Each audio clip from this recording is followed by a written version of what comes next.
All right, part two of episode three. We wanted to continue our discussion about going to a dealership and purchasing a car and feel confident about your car purchase.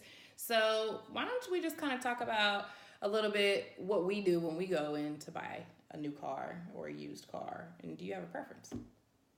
I don't really have a preference. So my husband banned me from the car dealerships before. You got banned? Yeah, because anytime I would go to a car dealership, I end Just up coming buying a home with car. Yeah, I drove all the way to Chicago to buy a Porsche Cayenne. Girl, by yourself? Well, because I went up here to Aristocrat, and they be bull crapping a lot, and they don't like to change their prices or negotiate a lot. They don't, especially if they're the only ones. Yeah, they got the within a market certain sold up. radius that has that car. They're not going to move a lot. Right. So I found one online, and I was a young black girl. They looking at me like, "Oh, can you afford that car?" You know how they do you. Right. And so they wouldn't actually give me the car for what I wanted, and I found one online in Chicago, and I packed up and drove up to Chicago. At that time I was going through my credit union for all of my car loans. Okay. Because that was, like I said, it's the safest place for how I felt for me to purchase a vehicle, because I knew that they wouldn't let me get into a bad situation. Exactly. And I already had a relationship with them, as well as I had purchased multiple cars and they financed them. And so I went up there with the check and my trade-in. Okay. I did everything over the phone. So I'm kind of spontaneous with the way that I purchase my vehicles. I know we was talking earlier and you said you like to make an appointment. No, I like an appointment, so I want to be as efficient as possible. I don't have a whole day to waste at the dealership because it's a process. You want to test drive, and then you have to go over numbers. So what I like to do is most dealerships, if you do your research online, I'll go and I'll drive through and just kind of make sure that the vehicle is there. I see it. It's what I expect it to be. I'll call and I'll make an appointment. Pull the car up to the front for me. I want it to be ready. I want it to have gas. I don't want to come at a busy period where nobody can help me and answer my questions. I want to be in and out and know if that's a vehicle I want. So I like to make an appointment, and then that way you have a salesperson waiting on you when you go in to take a look at that car. And most of the time when I purchased here, like I said, I was a long time customer at Lexus, and JC was the person who always had a salesperson waiting for me or whatever. Anytime I would go into the shop to get an oil change, they become your friends. Your friends after you buy so many cars from them. Seriously. It was truly like family. He definitely took care of me. Jason was my salesperson. He took care of me as well, and I trusted them. So whenever, at this time, I was leasing my vehicles, and so if I got a little bit out of my miles or something, JC would come out there, hey, you getting a little out of hand with your miles. We're going to have to look at getting you into another car. So while my car was being serviced, they could look at it and everything. I always did my deals over the phone. I would tell them what I wanted, where I wanted to be, and I wouldn't go to a dealership until I was ready basically to sign. But that's the kind of relationship I had with my sales consultants there at that time. Exactly. So once you've gone in there and this is repeat business, you've already worked with this person before and you have that comfort level, then I agree. There's no need to be waiting out at the dealership and coming back, because it's a process. You have to test drive and they have to go over numbers and they've got to clean the car and get you and you're not the only one papers. In the dealership. Exactly. Especially if you're taking our advice and you're going on the last day of the month, like we said. It's going to be busy. And they have to speak with the lenders and things like that. Exactly. If you're getting financed through the dealership. So that can be a process too. Exactly. So it's not all in-house. Some of that they have to go out-house to get some things done, and they're waiting on them as well. Exactly. So, or if it's a car where a lot of dealerships now, I know like some of the ones that we've purchased before, they have a very large dealer inventory too. So if you don't see something here locally, they can trade for it, or they can provide transportation to get that vehicle here locally to you. Right. So that's a process that you also want to initiate with your local dealer, but those are a lot of things that are available to you. And even if you're not local and you purchase a vehicle, like you said, they will transport the vehicle to where you are. Right. There was a lot of customers that lived out of state that would do all their deals over the phone because they had to move out of town, and then they would transport it there, pick up their trade, and bring it all back. Exactly. Or some people, you know, they have houses in different areas that have better sales tax rates maybe than where their primary home is. Right. What state is that? Is that Texas where they don't pay any sales tax on their car purchase? Yes. So maybe if you want to register your car in Texas, then you know what I mean? Those are things to keep in mind. But I also say this. I know that certain type of vehicles, like your rear-wheel drive vehicles, if you purchase them from somewhere that really doesn't, you know what I mean? Sell them like here. Right, or actually I should say like all-wheel drive in somewhere like Miami, you know what I mean? Or a rear-wheel drive car in Wisconsin. Well, there's not going to really be a market there. They have snow. They need front-wheel drive, at least all-wheel drive vehicles. So if you feel like taking a road trip, you can probably get a better deal on something like that going to where they don't sell as quickly because of the type of model that they are. Or if it's a high-end car, and like I said, Chicago, Miami, those kind of places where the market's saturated with them. So it's not as expensive if you're in Kansas City in a smaller town where they're not selling as many. So they have the market sold up. Exactly. So a minute ago, I spoke about leasing, and I've been leasing for, Lord have mercy, I don't know how many years. She's lost track. She loves it so much. Yeah, I love it because I always get new vehicles. So the best part, a lot of people don't like leasing. They're like, oh, the car isn't mine. It's not mine. Well, it is yours. The title is just not only in your name. Right. So leasing, the benefits to leasing would, number one, be payments. Wouldn't you agree? I would agree, because a lot of times leasing a vehicle, it gives you the opportunity to, first of all, let me test this vehicle out. Is it everything that I thought it was going to be? You know what I mean? With minimal risk. And also you can get a lease payment for a fraction of the cost if you were to finance that vehicle. Yes. So that's probably the biggest advantage I would say for leasing. But we do hear a lot, oh, well, I drive way too many miles to lease. I shouldn't lease. And it's not necessarily that you drive too many miles, but maybe you should pre-purchase those miles up front. Or in a typical lease situation, the mileage isn't checked every year or every month. People have a lot of misconceptions that they're going to continuously track your mileage as you drive it. They don't. It's only when you turn it in. So it could be a situation where, hey, I've got a 4-year lease. I'm in, at the beginning of year 3, and I think I'm going to be, close on my miles. You have the option of trading out of it, or you could purchase it outright altogether and in the lease so that you not charged avoid the overage penalty on it. Right. Which gets pretty expensive. I think it's 25 cents a mile. Yeah. I just looked at my contract the other day because I was like, okay, I know my lease is coming up. How many miles am I? And I was just keeping track. But if the only reason I was keeping track is because at this point I'm trying to determine if I'm just going to buy out my car, or because I really do like my car. I like your car too. Or if I'm going to go ahead and ground it. And what I mean by ground it is turning it in back to the dealership and just walking away. That's another benefit of a leased vehicle. No matter how many accidents you got in, any of that, who takes that hit? Lexus Financial will be taking that hit because I ground it. It's not your car. You're going to give it back. And I walked away. Exactly. And I don't owe you anything except for the grounding fee, which I believe it was like $350 the last I know about it. But it is an option. I like leasing. When you come thinking about warranties and things like that, you're always under warranty. Because the lease, you're under manufacturer's warranty. The car is brand new, but you're under the manufacturer's warranty. A lot of them are, 3 or 36,000 miles, or 4-year 50,000 miles. Right. Like a Lexus is 4-year 50, to where during the term of your lease, you're covered by that provision. So you don't have to worry about things breaking on it. It'll just be the normal upkeep. Oil changes, rotation of the tires. Yes, and filters and all that crap. And so the other question would be, how long do you keep a term?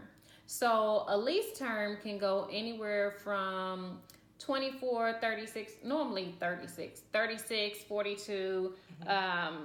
What's the next one after that? I know I've seen some 48-month leases. 40. Not as much. I think pretty frequently I've seen. I'm not getting a 4-year lease. I'm just not. I might as well purchase the vehicle at that point. Right. I think the biggest advantage would also be that leasing gives you the option to drive the car to see if you like it. If you're one of those type people that you kind of like being in the newness, the new hotness every 2 or 3 years, then leasing might be ideal, because if you try to purchase a new car every 2 to 3 years, as soon as you drive it off the lot, the depreciation on that thing's going to be at least 8%. You're upside down. Automatically. And especially if you tried to finance that, you'd just be continuously rolling in negative equity, making your payment higher and higher every time. So that's another reason that leasing can be a great advantage to a lot of people. And also, most lease contracts come with gap insurance inside the contract. That's huge. Mainly because they are protecting their investment as well. If you go out there and total out that car, they already know it's depreciating. But if you total it out, at least they know that we're getting all our money back. So you don't have to worry about that portion of it. Exactly. And from a finance perspective, I would always elect Gap, just because it personally happened to me before. My very first new car that I bought a brand new Lexus before the model year premiered. Oh. And I was going through an intersection, and an elderly lady, we shall call her, turned left into my brand new Lexus. Oh. Thank God I was leasing it, because there was now, a hit on the Carfax that had been in a wreck, but it's not my car. I gave it back to Lexus Financial, assuming, I got the car fixed, they paid the deductible, and insurance, she ended up being at fault. But in a situation where, let's say I was financing that vehicle, if I didn't have Gap, then that would have been out of your pocket. Exactly. If I would have totaled that vehicle and they cut me a check for the current market value, that's not what you owe the bank. The insurance company cuts you a check for what the market says it's worth today. Now, if your credit's maybe not as good, or it's a situation where you spread it out over a 75, 84-month term, which I don't recommend, you could be flipped. And who wants to pay for a car that they don't even own anymore? Right. Not a good idea. So I would always recommend that you take Gap insurance and negotiate the rate. It doesn't hurt to ask. You know what I mean? As far from a dealership perspective, I would say try to negotiate everything. Try to negotiate everything. The worst that they can tell you is no, but I always ask, because if you don't ever ask, the answer's always going to be no anyway. Closed mouth don't get fed. Exactly. So leasing versus buy. Y'all already know I like to lease. Which one would you? I think it just really depends on the circumstance. For my situation, I got a brand new Lexus, which is what I always wanted. And then for the situation I talked about, the wreck, offsetting that, leasing was the perfect option for me. And a follow-up to that, the second vehicle I leased the first one was a smaller compact SUV. And the second one was a car, and I loved them both. So leasing gave me the flexibility to try both of those out. Both were brand new cars, and to drive both of those. So I love that. But I also like purchasing a vehicle, just because it's just a more controlled process. I don't worry about how many miles are going on my car, even though there's a lot less. I don't have to worry about as much of the overhead. You know what I mean? If there's anything having to do with my car, I know that I'm going to be responsible for it. So I'd say depend on your situation. Either option could be best for you. You just really need to evaluate where you're at, how much you want to spend. Well, and still, no matter if you lease or buy, you still have to be conscious about your miles, because at the end of the day, it's all wrapped up in the value of the car. Exactly. Especially if you like to trade frequently, that's the thing. So for somebody that, let's say you're a person that, I buy one new car every 12 years. That is not me. And that's definitely not Kendra. But if you are, that's fine.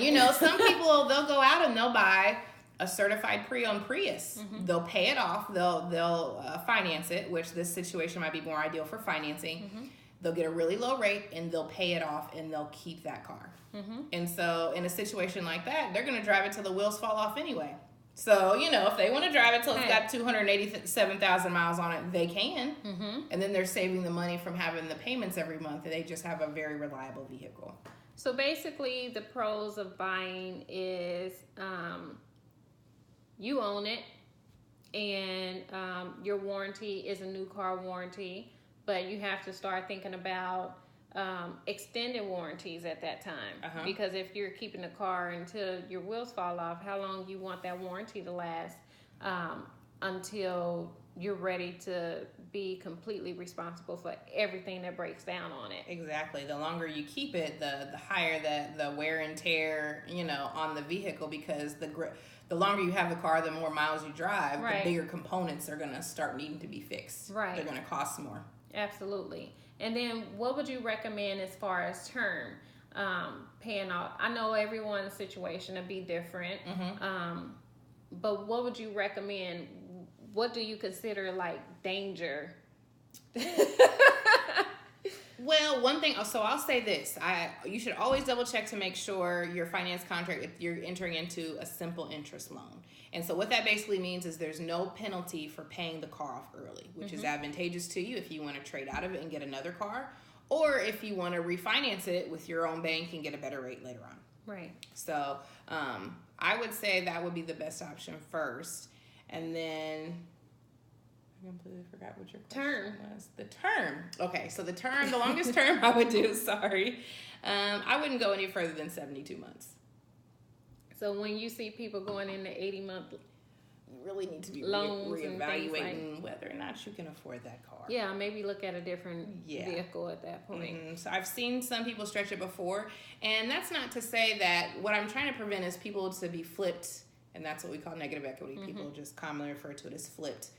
$4,000, $5,000, $6,000, $7,000. I've seen people $15,000, $20,000 flipped in their vehicles, and it's just because that's a lot of money. It is, and you're setting yourself up to put yourself in a trap, and then you carry it every new finance term, or eventually you're going to have to pay that down.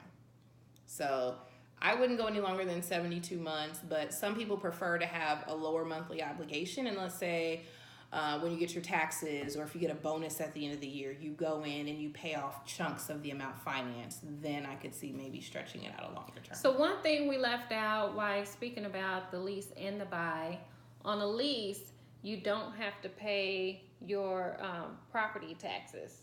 That is correct. I mean, your sales taxes. Well, your sales tax is built into the payment. It's built into the payment, but your property taxes, because most of the time, they have your tax at the dealership waiting for you. So that big chunk that you usually go down and give them about $3,000 to $4,000 so you can get your tax, you don't have to worry about that. Exactly, because you basically pay that up front, your property tax, and then the sales tax is built into the payment, so it takes away the hassle of having to go down to the DMV altogether when you get your new car, and that's one of the things that I hate, so... And so now we're going to speak about new versus used. And when we're speaking of used, we're going to also talk about certified pre-owned and what's the benefits of purchasing a certified pre-owned. Me personally, I'm not going to the dealership buying a used car unless it's certified pre-owned, because those automatically come with a warranty and they've been checked. Yeah, it gives you a lot of guarantees. Unless you're a mechanic, you have a mechanic in the family, or easily accessible, or you're familiar at, let's say, maybe you buy an American-made car like a Chevy or something like that, and you've done some work on them, so you're more comfortable buying a car that's not under warranty. That's an option, but I would agree. For me, a certified car gives you some guarantees. You have some skin in the game. A lot of times it has to, in order for them to certify it, it's got to be, is it 4 years or newer? 4 years old or newer? I believe so. 4 or 5 years old or newer, and it's got to have under a certain amount of mileage. Under a certain amount of mileage, it has to have some of the factory warranty still available. Correct. And then you can, you're already going in with the warranty, and like you said, it has to be service check, and they check everything. Yes, a lot of those dealerships, I know the one that we worked at, it had our certified warranties. They had to go through like a rigorous 161-point inspection. So it's pretty thorough. And not only that, the dealership has to pay the manufacturer a certain amount for them to certify the vehicle. So if you go to Nissan and it's Nissan certified, Nissan is standing behind that car and saying, hey, we guarantee the condition of this vehicle. So it just gives you a little bit more peace of mind. And a lot of times the warranty that you get mirrors a new car coverage, and it's longer. Right. And also just check the websites and things like that and see what the certified pre-owned vehicles, what the warranty is like. Some of them are 2 years, some of them are a year. And then you can always extend that out as well. Yes. Pay a fee for that. But when they take them through those service checks, you even have to have a certain amount of meat on your tire for it to be certified. Yes. So it's very detailed at a very high level. Exactly. Mm-hmm. There's no shortcuts there on a certified pre-owned unit for sure. No. So I think you're pretty safe. And then sometimes if you're looking at a certified pre-owned and you're at the dealership, sometimes they'll sell you a brand new car for almost the same price. Exactly. So you definitely want to inquire and ask about those things. The worst question that you can ask at a dealership is nothing. By not asking the question. And everything's on the table because everything's negotiable. They want your business. They want you to buy a car from them. So I flipped so many people out of a certified pre-owned vehicle into a brand new vehicle while I was there, and Terry was very happy with me. That was the new car sales manager. I always flipped him like, hey, you can get this used vehicle, but I can give you this one for the same price. Exactly. So shop them. When you go into the dealership, shop them with your newfound confidence. You've watched both part 1 and part 2, maybe even in the same setting. You've emailed us and asked us all of your questions about how to buy a car and how to feel confident about buying a car and how to advocate the best interest rate. And so now you're comfortable, hopefully. Yes. And if you don't feel good about the person you're dealing with, you can always change salespeople. Exactly. That's never frowned upon. One of the best car purchases I ever made was from somebody who I can't remember what it was now actually. But I had fun. They really took all of the hassle. I didn't feel like I was being badgered to purchase it. I had a good time and I enjoyed the car buying experience, and that's what I tried to do when I was selling cars for a little while too. And another thing you probably want to think about is ask the questions of, when I drop off my vehicle for service, do I get a loaner? Is there another vehicle available to me? So you'll know, is there a shuttle? What's the advantage of buying or purchasing a vehicle from that particular dealership? Everyone have different things. They do. I know I love dropping my car off without a problem because I know I don't have to sit there and wait. Exactly. They'll come pick you up. They'll drop you off. There's a shuttle service. A lot of them provide food. And all those resources, you pretty much kind of pay for in your dealer administrative fee anyway. So ask questions. Look dealer around. Administrative fee. Yes. If you live in Kansas and Missouri, the highest they can charge is $199. In Kansas, they can charge whatever they want. Exactly. So that's another thing to keep in mind. Also, with the financing, your sales tax. If you live in the state that you are buying the car from, sales tax will automatically be rolled in. So if you want to offset that, then you can put cash down to offset it. Or that would just be like if you lived in Kansas and you went to a neighboring state and purchased your vehicle, you would pay sales tax when you register the car. And if you live in any states outside of those states, just find out, do some research, and see how much the dealer fee would be, the administrative fees would be, and then you can just weigh your options from there. Absolutely. So hopefully we gave you some good points and information on how to purchase a vehicle if it's your first time, if it's your 15th time, however. Hopefully this was a great lesson for you. And again, if you have any questions, email thespill 2018 at gmail.com.